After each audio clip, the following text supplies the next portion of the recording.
مرنے کے بعد انسان کا جسم اور روح جدا ہو جاتے ہیں، لیکن آیا کہ مرنے کے بعد جو عذاب ہوگا وہ روح کو ہوگا یا جسم کو ہوگا؟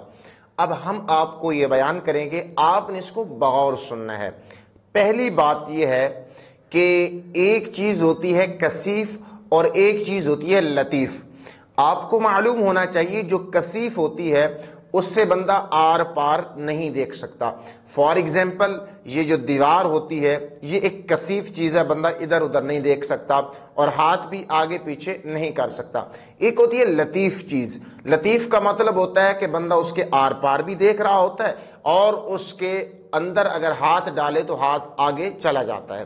تو آپ کو معلوم ہونا چاہیے جسم یہ ایک کثیف چیز ہے اور روح ایک لطیف چیز ہے، یعنی جسم کے اندر لطیف چیز روح نے حلول کیا ہوا ہے۔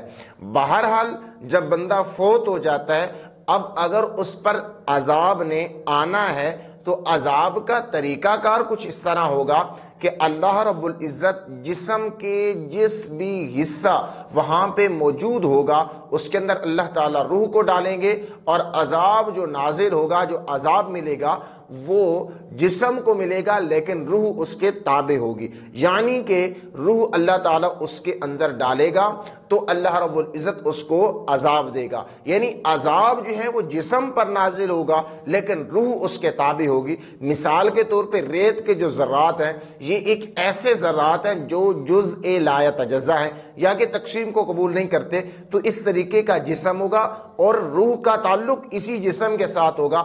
جتنا بھی چھوٹا جسم کا ایک جز ہے اس کے ساتھ روح کا تعلق ہوگا اور عذاب اس جسم پر نازل ہوگا اور روح جو ہے وہ اس کے ساتھ متعلق ہوگی، اس کے تابع ہوگی۔ تو امید ہے کہ آپ کو یہ بات سمجھ آ گئی ہوگی۔